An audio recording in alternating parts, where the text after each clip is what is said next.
Egy exponenciális egyenletrendszert fogunk megoldani a következőkben. A feladat így szól. Old meg a következő egyenletrendszert.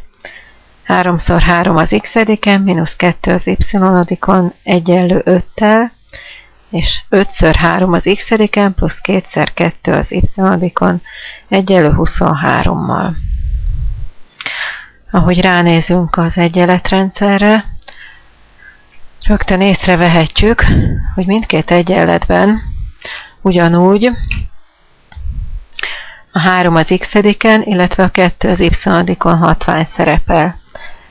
Ezekre célszerű bevezetni új ismeretlent.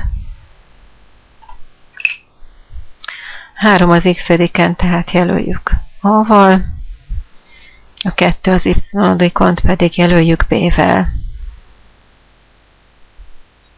Az első egyenletbe, hogyha behelyettesítjük az új ismeretleneket,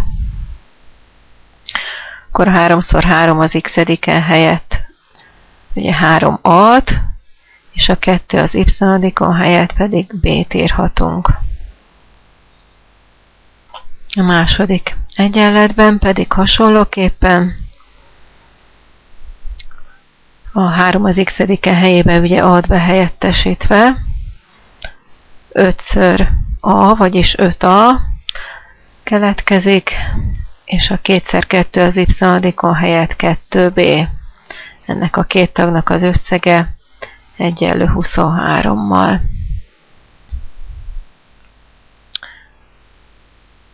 Az egyenletrendszerünkben tehát most már nem szerepelnek az exponenciális tagok.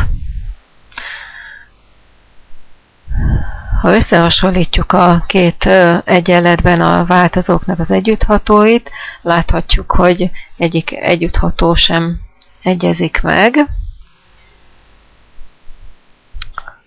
Hogyha az egyenlő együtthatók módszerét szeretnénk használni az egyenlet megoldásához, akkor az egyik célszerűnek látszó megoldás az, hogy az első egyenletet szorozzuk 2-vel.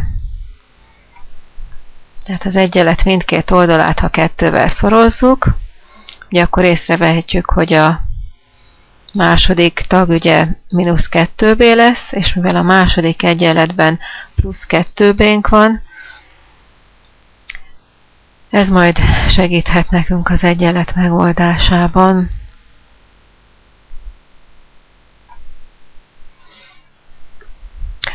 Háromat 2-vel megszorozva 6-at kapunk, és akkor jön az említett mínusz 2B, jobb oldalon pedig 5x2 10-et kapunk. Második egyenletet egyelőre nem változtattuk. Két egyenletet, hogyha összeadjuk, itt jobb oldalt úgy jelöltem, hogy római 1-es plusz római 2-es, tehát a két egyenletet összeadjuk, akkor a 6A plusz 5A összegéből 11-at kapunk, és a mínusz 2B plusz 2B tagok összege ugye 0 lesz. Jobb oldalon pedig 33 lesz az összeg. Így az egyenletünkben egy ismeretlen maradt az A, amit könnyen kiszámolhatunk. Hogyha osztunk 11-jel, az egyenlet mindkét oldalát a 11-jel osztjuk,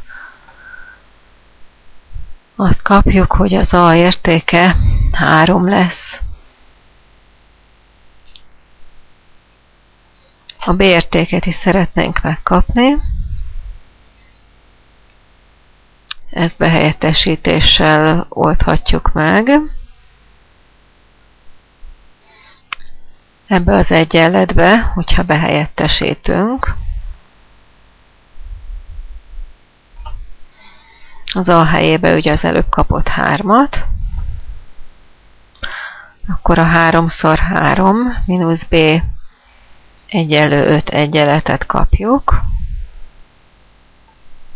miután 3x3 az 9, ezért a 9 mínusz b egyenlő 5 egyenlethez jutunk. Vegyünk el az egyenlet mindkét oldalából 9-et, akkor megkapjuk a b ellentettjének az értékét.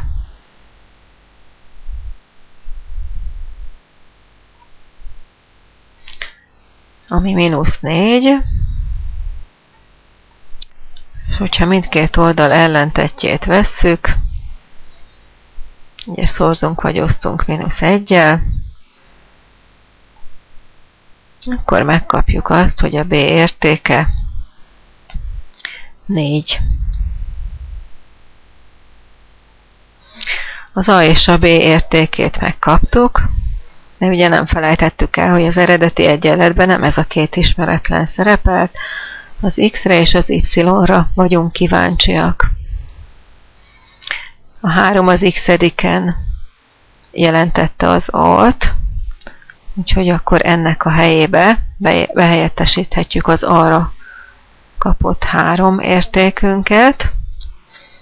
Tehát 3 az x-ediken az 3, amit ugye 3 az elsőn alakban is írhatunk.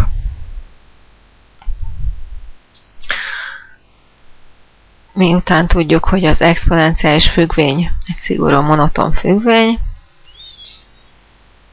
ezért már innen láthatjuk, hogy az x értéke az 1-jel egyenlő, ugye azonos alapok esetén a kitevők megegyeznek.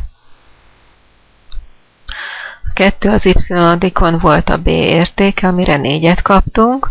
Ha a 4-et 2 a másodikon alakba írjuk fel, akkor már látjuk is, hogy az exponenciális függvény szigorú monotonitása miatt az y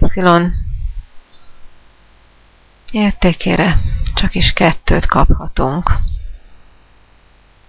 Végre megkaptuk akkor a egyenletrendszer megoldásait. Az 1-2 számpárt. Már csak az ellenőrzés van hátra.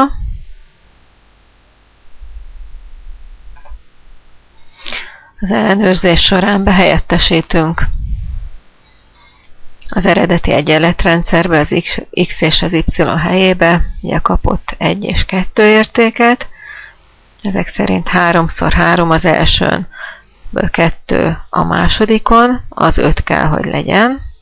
Hogyha ezt kiszámoljuk, 9-ből 4, az tényleg 5 lesz. A második egyenletbe behelyettesítve 5x3 az elsőn, plusz 2x2 a másodikon, az 23 kell, hogy legyen. 5x3 az 15. Ehhez, ha hozzáadjuk a 2x4-et, vagyis a 8-at, akkor tényleg 23-at fogunk kapni. Ezzel az egyenletrendszer megoldását befejeztük.